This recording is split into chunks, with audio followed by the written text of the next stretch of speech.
What happens when you put a bunch of co-founders in one room, hit record, and ask the questions nobody dares to ask? Where founders drop the pitch, get real, and go deep. No scripts, no safe answers, just bold opinions, hot takes, and raw expertise. Let's see who agrees and who's ready to defend their truth. M&A Talks. Is it ever okay to take money from someone you don't trust? A very good question. Better avoiding this. But this world is more than black and white. Sometimes things like that happen.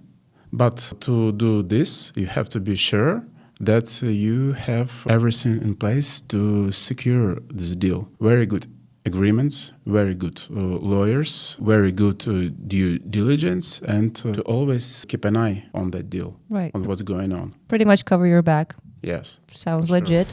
If you want to have some problems or some tricky story, yes, you can take. But in real case, around any kind of M&A or any kind of regulatory business, no. I get it. And there is no way to secure you in this kind of shady circumstances, no? Securement around taking money from a person which you're not very compliant or not related, only through the escrow maybe for some time. Escrow. Right, okay.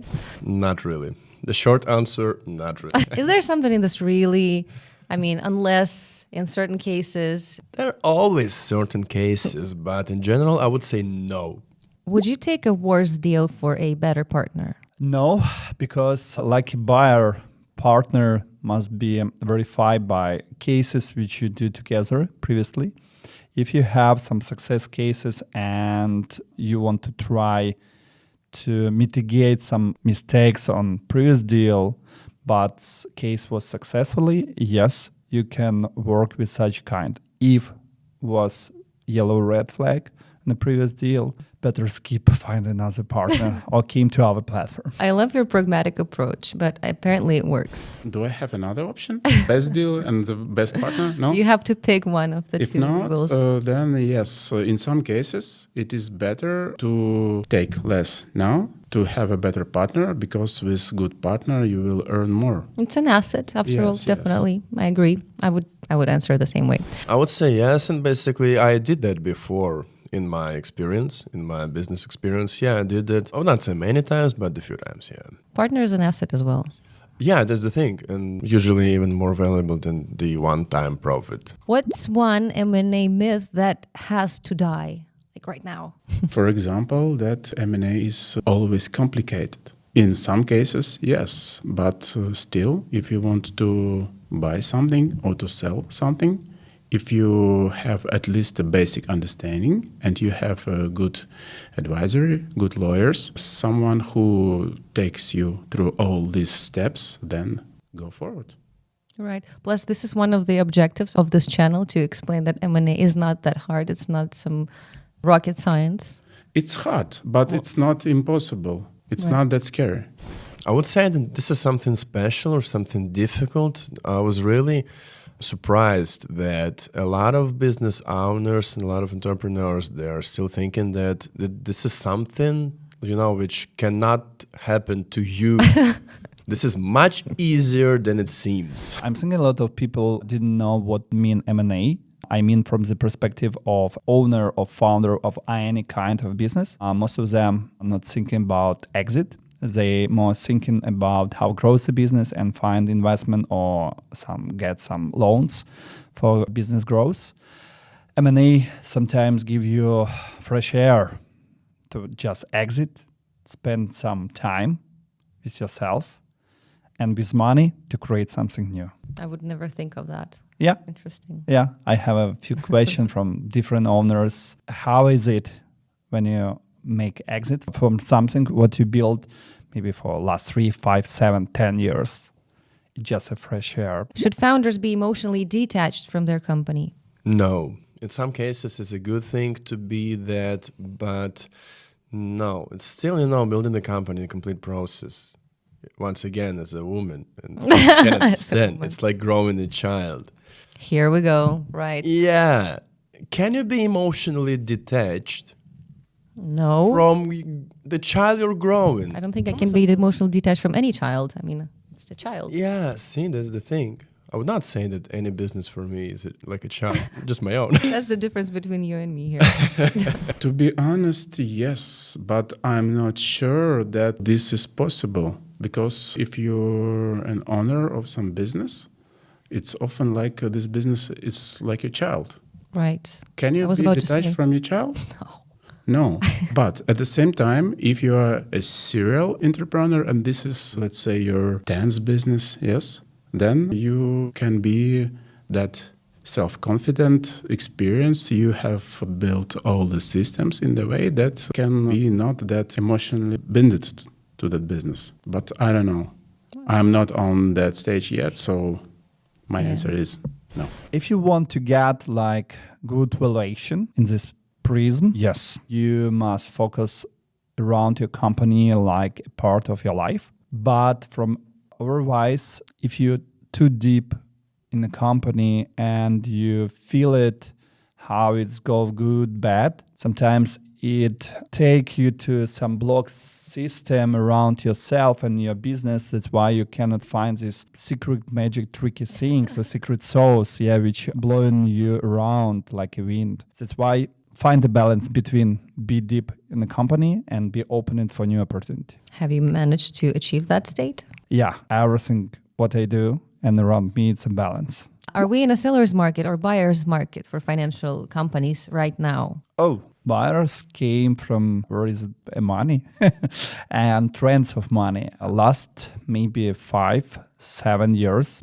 from a perspective like ventures and perspective of M&A Fintech market and banking, 30-40% of them, it's like new millionaires and billionaires from a crypto. Yeah, it's guys which make money there and came here to make like more sustainable money in Fintech business. Yeah, it's usually trends, some MENA region, Asia Pacific region, and we see how new owners grows from LATAM market and came to us to buy something in Europe, in Asia. There's no better place where I'd rather be than. Yeah, it's like passion because it's money. And not just only money, it's lives, companies, and spend the time around what you build, what you influence, maybe for market or want to share with the market. Because somebody give you money for exit or investment, and after you make your story bigger than you think before. I would say more buyers. Yeah, much more requests, kind of less of assets, the proper assets. All right. It's mostly sellers market, but it depends what sub-market, what assets, what country. For example, if you are in crypto and you want to enter this market or you want to expand, then if you're a buyer, it's quite complicated because the legislation changed, MiCA came in force, and each valuable asset became even more valuable and expensive. And if you have something to sell, you are the king.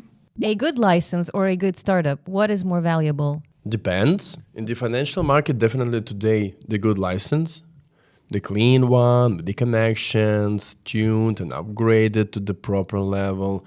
But if you will be talking about the potential multipliers, the valuation, and like roll up in deals before IPO or something, then the startups, if you will talk about the team, the technology, all that sort of stuff, startups usually have. Let me ask you another question. A glass of water or $1 million? What is better? Well, that depends on the context. If I'm in the desert, definitely a glass of water, right? Exactly. We have to have more context to answer this. Let's say both. When we start our M&A platform, we focus on a license business and license active growth business. 1 year ago, we added one additional tricky things like label startup. What we saw, and now it will be the most interesting for us side, a startup in fintech and banking, because the evaluation not dependent only on license. That's why license just a part of something big. We make it money, like, gold machine. If briefly everyone around look at story of Revolut or the similar company, they see how tech built, and these guys didn't thinking about license. They just went for it. Yeah. Okay. It's just a strategy to growth. Yeah, thank you. M&A Talks Gentlemen, today is the second time we're trying out our new scientific experience and to dive in deeper into this interesting dynamics that exists between the three of you, three very powerful, very charismatic co-founders. Today was a bit different than from our first session because finally we have some rapport established between us and you gave me some really profound answers. And today I think it's going to be way more deeper and interesting panel of discussion. Are you ready to compare your answers and see who is on the same page and who is an outsider? I don't know if it's the right thing to say. Yes. Let's see. Go. I'll answer for demo. Right. Yes. Okay. After all. So I asked each of you this question. Is it ever okay to take money from someone you don't trust? To my regret, everybody said no, except for Dan, who said, we don't live in the black and white world. There are ways to secure your bag at times, but mostly no. But I'm answer maybe is similar, like No, you said no unless you want to get into trouble. yeah. But after I say maybe yes, because we can structure some of our client and help to proceed. Dan was a bit more flexible. Okay, It was like more real. But I want to be in the same team. I was really surprised he said no. I mean, this is the guy who would say no but act otherwise, I think. Never. No? Okay. Okay. What a shame, guys. Really? Yeah. It's money. about- Take them. What's the problem? I mean, no, of course No, not. Don't man, listen to can- my advice. I'm not the expert here. Taking These guys money are. is not giving money. Yeah. But consequences can be even worse. Especially, man, we're in banking. Like, think about that. In any other business. You mean like So what does it punished mean? by a law, this kind of consequences? What One you of refer to? them is One of- that. Okay. Deep answer in the question, maybe compliance of money. If a client have enough data around legal side, yes. But the question was strange man or who give No, I him never said it's What- a strange man. What No, does not it mean, somebody from the street. Someone you don't trust. Oh, man, let's stop. It's gonna be too Hard deep. topic. The short one. Let's not call names We here. don't trust anyone. We have lawyers, yeah. We have agreements. We have legal side, the buyer and seller as well. So it's not about just trust, yeah. Yeah, I agree. Maybe it's someone you don't really like, but then we have to dig further. Why? What is wrong? Of That course, sounds boring, there are but you're red right, yeah. flags. There are red lines. There are things that we will never do. But the question was general, and Yeah, it was general, pretty the general. general answer It's from- up for from you my to side, interpret yes. it. It is possible, but we have to somehow compensate this. Yeah, he convinced me. Yeah, It's true. he convinced We me can to, consider this a line. he convinced me to get a lawyer. I don't know if I need one, but I think I do, just in case. Okay. M&A Talks. Would you take a worse deal for a better partner? Asked the three of you. And I love that Dan said, do I have another option? But then he caved. He said, yes, a good partner is an asset. So did Igor. However, Ihor said that no, he would not take that. And then he went into the depths. It's hard for me to track back. Maybe you would like to remind me? For me too. I will be stay on that same point, which I was in my answer previously. He said no. Yes, no. I said No. no. So we're aligned. No, you said yes, you would take a worse deal for a better partner. And he said no. No, he said no. Yeah, it's What a some shame. kind of my maybe personal vision. Yeah, because it can be flexible if you are looking for what relation you want to build. If you talk about our clients, I say yes, but for personal growth, I say no. Here we go. All right. Now it makes sense. Yeah. We can accept that. Where's this famous lawyer of yours? That's the time to take notes. M&A Talks. I asked you also the question about myths of M&A that needs to die. The two of you have a very interesting synchronization today because you reply in the very similar aspect. Dan said it, that it's impossibly complicated. There is this myth. It's not that scary to comprehend. You said that people are scared that it cannot happen to them. They're afraid to Basically, go for it. go for it. Ihor said people don't know what M&A means and they're not thinking about exit, stuff like that. Yeah, that's true. So yeah. Nothing to discuss pretty Most much. common people, yeah. Yeah. That for us, like as in experts into the industry, that was the biggest surprise, I think, for all of us, that lots of people do not even think about that. When we are talking to them, like we are into M&A sector, into financial M&As, they're like, wow, they don't understand. I would say, like, have you ever thinking about selling your company? And like 80% of founders will say, No, I was not thinking. And I said, but listen, you have this, and that. You can get like 10x multiplier for your valuation. And they, wow. Everything changed when they get the evaluation price. Yeah, true that. So that was a surprise. That's why we are aligned here. The multi- You're saving the dinosaurs from extinction. You're Yeah. Okay. M&A Talks.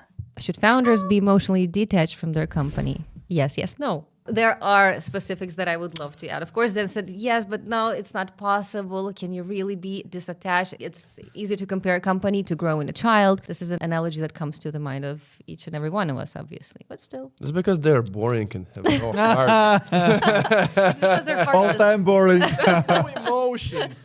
We do, but we try to see the whole picture, and different situations.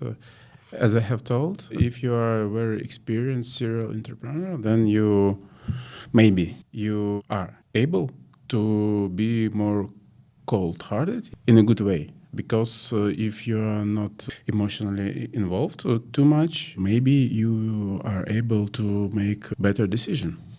Right. Be more wise, yes. Ihor said that he found this balance between partially attached, partially detached. He says that he... It's very important to be tuned between two worlds. Very important. A magician. He's been dressed like one. Yeah. An expensive magician. Okay, I'm sorry. I think I need to elaborate a bit at this point. I would agree in general, to make the better decision, usually you need to be basically detached. You need to stay calm, cold-blooded, to make a better decisions. But obviously it is hard. It's not only cold-blooded. It's blood can be hot, but you must be in balance. Cold-brained. You must balance in, but between, Yeah, but that's difficult, and that's like what all of us and find this flow. Find a flow. learning to do this. Yeah, that's very difficult to find that balance, but you need to in order to make a proper decision and in order to develop your company. I added from different perspective my experience, different type of assets and founders, when they are mostly balanced, they get better price for their asset, as usual. Yeah, it's true. Okay. What I understood from this dynamics is that you cannot really be that successful if you don't make it an integral part of your life. If you're fully detached, that it means you don't give your heart and soul to it. There's no passion. There's no real work going on there. Correct me if I'm wrong, but this is my female perspective on things. I'm sorry if I'm too poetic with it, but But it still depends on the industry, In the banking and finance, you still need to stay like calm and cold, If you're doing some like restaurant, passion. you need to put like the maximum of your emotions into that. So here I think Invite the we can strippers, consider stuff like that. ourselves Okay. aligned here. Can we? Yes, we can. Okay. M&A Talks. I asked you guys if we were in a seller's market or a buyer's market for financial companies right now, and mostly sellers. Depends on sub-market, what assets, blah, blah, blah, blah, blah. And you two said buyers. Yeah, this is how I heard it. So you're not aligned. Bring us sellers. This is how you solve conflicts. If somebody's on the other side, just bring us them. Bring us. Sort of, yeah. I told that the market is a very broad definition, and there are different markets. Let's say sub-markets. Once again, you're boring. But that is a part of my job.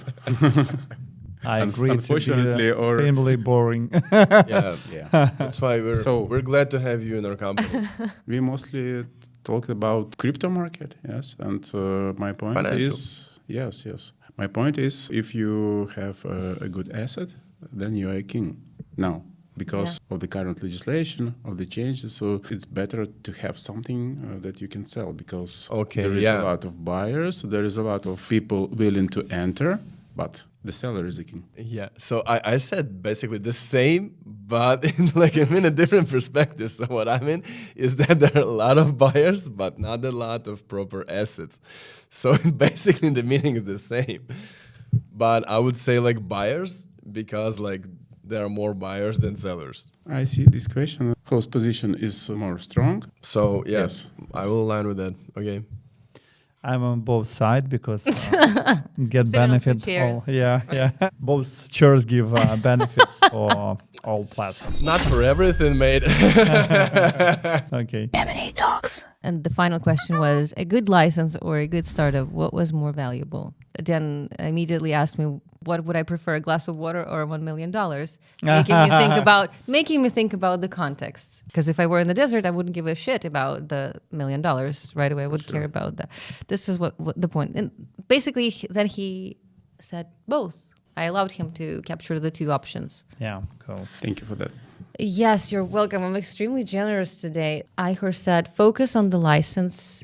You were focused on license when started, and a year ago you added a label startup. It's like a feature or something? No. I mentioned that big startups, they didn't thinking about license.